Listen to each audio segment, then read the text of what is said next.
Hi, Elizabeth. How are you? Welcome to Good, my surviving. own, right? Welcome to my own lane. I want to say thank you so much for accepting to do this interview with me. It was really important for me to bring you on board. And as I mentioned off the record, you're someone I look up to personally. You work in event productions. You're behind one of the biggest East Coast festivals, or just one of the biggest music festivals, Electric Zoo. You work for Made Events. You're a badass mujer in the electronic dance music scene. And I had the privilege, I worked under you at Electric Zoo 2018, and we've kept in touch more so virtually through Facebook, social media, and text here and there. But I see you work. And I just love to see you succeeding. You know, you're constantly just killing it, show after show after show with a bunch of artists. I do want to brag on a personal level. I still remember when you hooked me up with VIP tickets to Exchange LA so I can see Valentino Khan. I actually like that guy a lot. I see him. I see him. I'm going to see him at Abu Dhabi. You are. That's so funny. Tell him that he has a big fan here from LA too. I don't know what it is about him. I just love him. I love him. He's something else. He's VK something else. He's something else. And I did enjoy that show. FYI, I did enjoy it. I had the time of my life. And he puts a good show on for sure. He puts a really great show on. High energy for sure. For sure. But yeah, let's get started. Ready. I want you to tell me about what you enjoy the most about working for Made Events. We Made Events, we do Electric Zoo, and we have a calendar of events pre-pandemic. Where we started doing a couple of shows a year and then larger shows a year, and then Electric Zoo for the past 11-ish years. And then it grew to having, for the past couple of years, when I say last summer or last year, I mean 2019. Yeah. For sure. Like that's what if I say that doesn't mean like 2020, that means 2019. You know, I'll try to remember to specify, but if I say last summer or last year, it means 2019. Yeah. So 2020 didn't happen. Yeah. Done. I didn't even like raise my age when I just turned a year. My birthday was a week and a half-ish ago. And I did not even raise my age. It's staying the same. Hey, I'm with it. I'm down. So we ended up, our calendar grew to where we had shows every single weekend at Avant-Garde or Brooklyn Mirage. During the summer, it's Brooklyn Mirage, and the winter, it's Avant-Garde. Just inside shows where we, at times, a lot of the time, would have 3 shows. So we would have the larger room, Great Hall, King's Hall, which is the smaller cap room, and then Lost Circus, which is our Spiegel tent from Mysteryland that we would bring the venue brought in from where we rent it out from, because it travels everywhere, to be able to utilize the outside space during the winter. So there was a 3rd room at the venue. So sometimes most of the time we would have 3 shows simultaneously, like in the same night every single weekend. So it was like 3 shows per night. And like there's a lot of artists on every lineup, because like 90 minutes is like a thing now. So like you would have a lot of shows on the lineup, a lot of artists on the lineup for them. So it is challenging. But for someone who thrives under chaos, that is what I love. Like the constant, like go. Working with that many people on that time and being able to see your team like moving parts and I've been lucky for the team that I work with for Made, for all of our office and full-time on salary staff and higher level management have trusted me. And I have a lot of leeway where they allow me to do so much with just like whatever I need and whatever I don't, just like the trust that they have in me, and like is amazing. I have a great level team. Like our talent buyer is amazing. Our director of production is amazing. They're like, just make it happen. It's cool. That's like the number one thing that I love, because they're just like, okay, we trust you. Like we just have such a good rapport where it's very seamless. And it's always been like that, which is great. And you've been with them for a minute, for a long time. Yeah, for a long time. Whether it was at like sometimes when I was like in working other regular jobs or event jobs or corporate jobs, or when I was in school, like it was on like smaller scale, but it's definitely like grown over time where they've just been like, you want to do this? Great. Like you can do it. And they've just the trust that they've done. Right. And I couldn't be, I mean, it's very bros over there. There's a lot of bros. But they very much treat me, it's, for lack of a better term, like one of the guys kind of like this, like we don't have like a gender type, like, right. I've never had that issue with this team. Thank God. Like I mean, of course you'll always find people on your team that like support you and trust you and whatever on a different level than others. But I've been very lucky where it's never been an issue, but it's a lot of bros. For sure. A lot of bros. And what's your role exactly with Made Events? So I do all of the advancing. Like I feel like sometimes with my official title changes. Right. So I do all of the advancing for our shows with our director of operations. He'll like help with the production aspect of it, but I do all of the advancing for our shows, and then I'm like our on-site contact. With Avant, I do all of the buying for our hospital. So I'm like hospital manager for there, but I'm the on-site contact. I'm the liaison. I'm the one that goes and meets the artist, but I have a great team. A lot of the people at the venue are people that have actually worked, I hate to say work for, or worked under, they've worked with us for so long. So a lot of the staff from there, the AR staff, are people that I've worked with and people that like I know forever. Like my first assistant, like I was her first boss in the industry, like she works there now. And it's great that like it didn't change. Like it's not like a whole different staff group of people. It's people that we just work seamlessly with. I mean, you've just mentioned that they've embraced you. All of the bros, all of the dudes embrace you. But I mean, because I know you do other production work outside of Avant, outside of Made Events. Have you encountered any issues, or what have been your challenges working in a male-dominated world? In a male dominated industry? I've been very lucky because a lot of the people, I've been doing it for a long time. Right. And a lot of the artists and industry staff have started around the same time, like as far as like people that we work with. I've seen at times for like other festivals where I've seen it happen to other people, but I definitely think that I've watched it happen to other people, not me particularly.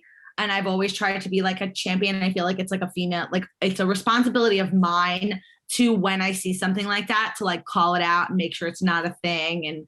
And because I feel like it's all of our responsibilities to do so, especially when you have the position to do so and you've been lucky enough to not face that. Yeah. So, and also like for Disco Donnie, for example, which is another team that I work with, it's like the other, like we have a lot of the same higher tiered people, but it's mostly females.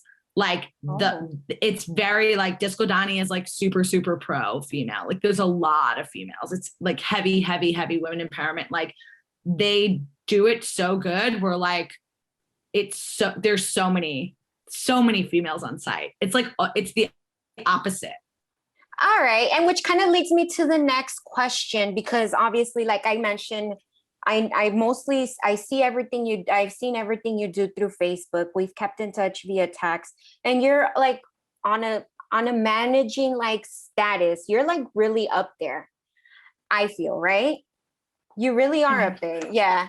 I wouldn't say I'm too high up there, but I definitely for like what we do, I get a lot of like, do you I don't get to make every decision, but there are decisions that they let me make. And sure. I mean, and you've answered part of the question, but just overall, do you feel do you use your status, your platform to help and support other women? And furthermore, do you see yourself as a mentor? And as someone that you might be inspirational to some other people? I would hope so. I will use Lily as an example. I feel like if you, regardless of identify, like how people identify, I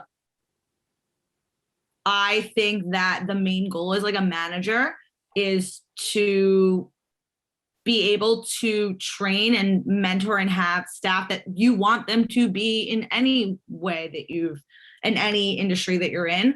You want them to be as good or better, right. Like best case scenario, better. I feel like it happens a lot in the industry where when I was coming up in the industry, where people would want you to be good, but not better than them.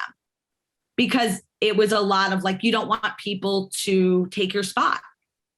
You know what I'm saying? And I feel like there is some of that. Like I've had people that I've worked with that not directly, but people are going to poach. Like they're going to try to say, oh, I can do that job. Like I can do it for less, or whatever. Like it's just about having a team that you trust that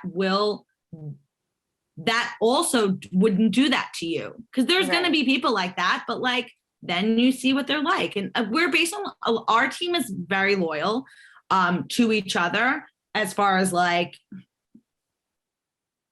with agents and this and that, like we're very, very loyal and we're very, very honest. Where people know that like consistency is key. Like sometimes they'll go to us, like, yeah, people can go to the venue. People can go to wherever. Right. Or go like, but because we do it the right way and people have worked with us and they know that we're consistent and they know that this is exactly what they're going to get. The artists feel that way. The agents feel that way because we have a rapport with them and it's all about relationships.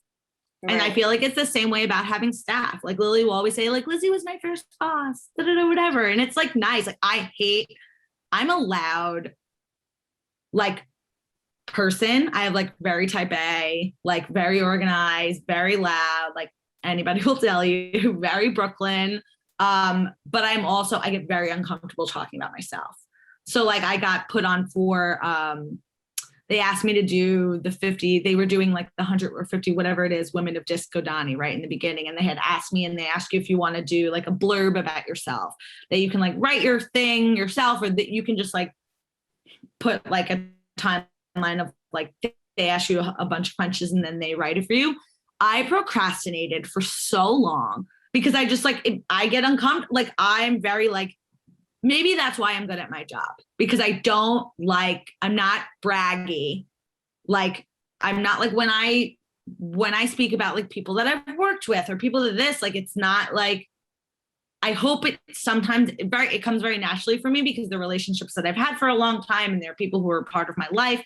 So I try to not make it like name droppy, you know, so I hate talking about myself. So Lily will always like compliment me and like say things about me. And I'm like, I've done my job. She's so good. Like, I'm so proud of them. People that I've worked with, so proud of them.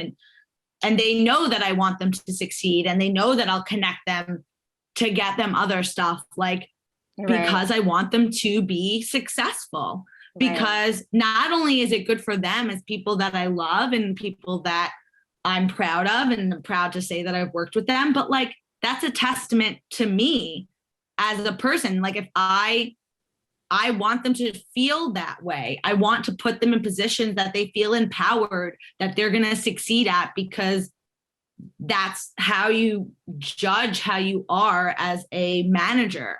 Like, you can't just keep everything to yourself and be like, oh, look what I did. It's like your success is the success of your team. And it reminds me of the whole memes or even things you see online where it's like there's the manager and then there's the leader. And you, I would say you're more on the leader side.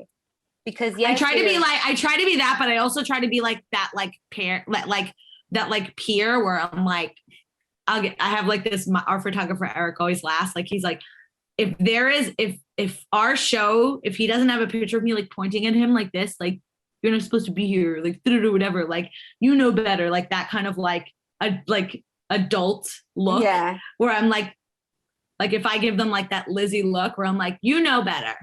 Like, that's all I have to say. Like, I don't have to be like, yell, whatever. And I'll be like, there are times that I yell, but I'll be like, you know better.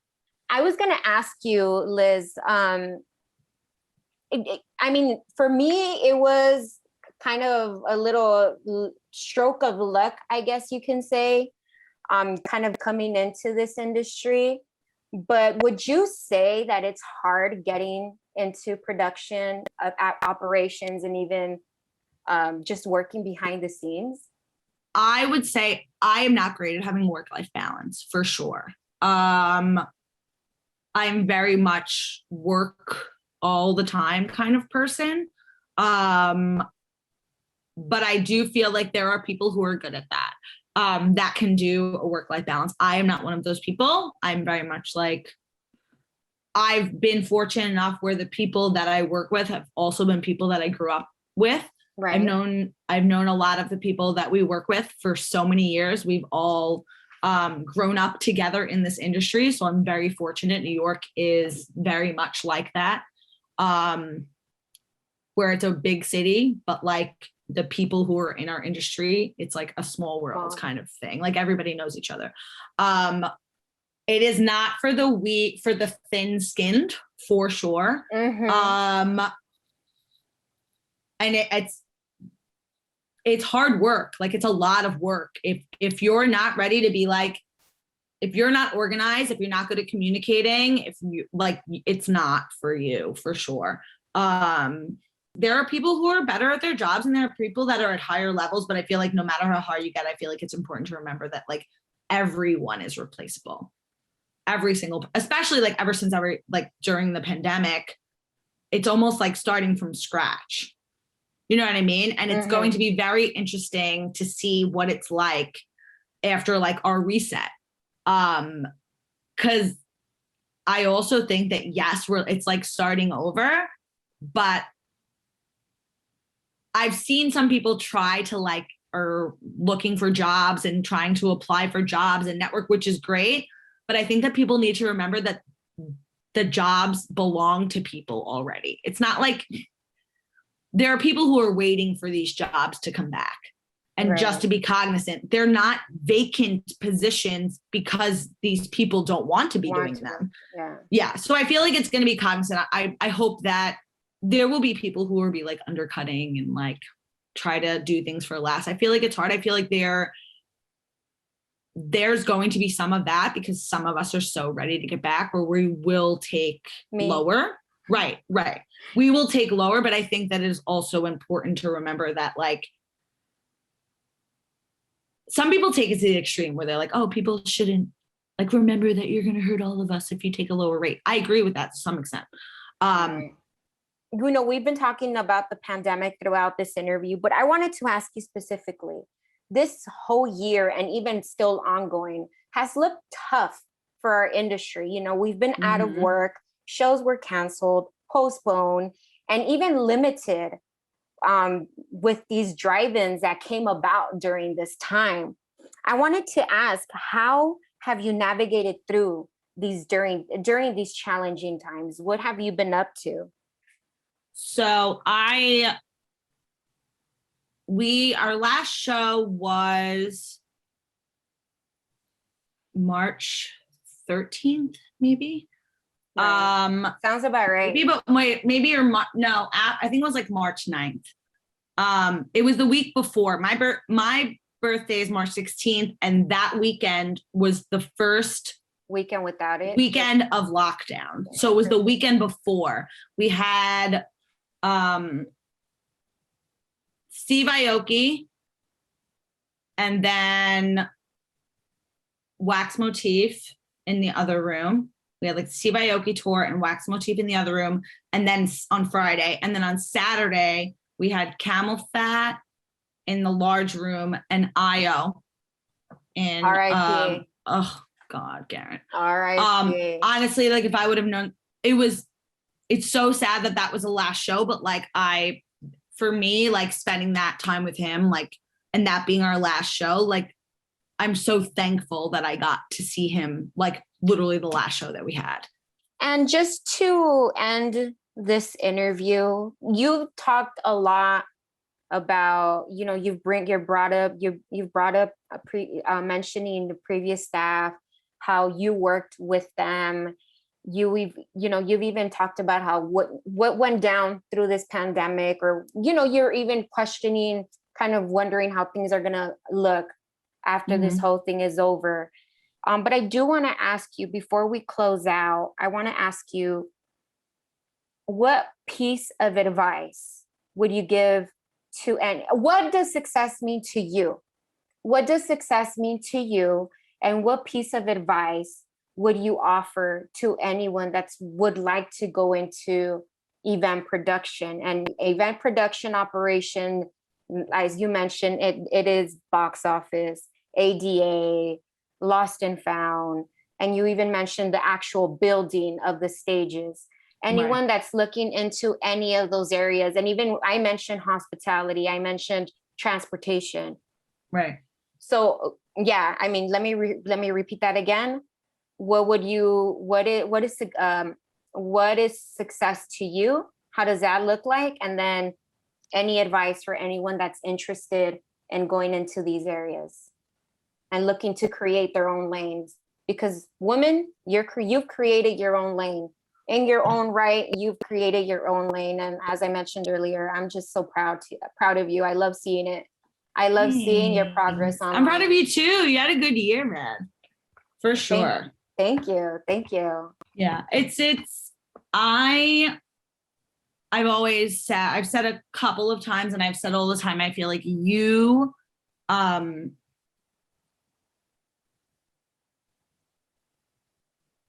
way that I see success is that if you have people empowering and creating a space for friends, staff, otherwise in your life as a person, not just professionally, where you create a safe space and a productive space where people around you learn and grow and feel empowered to be themselves personally and professionally.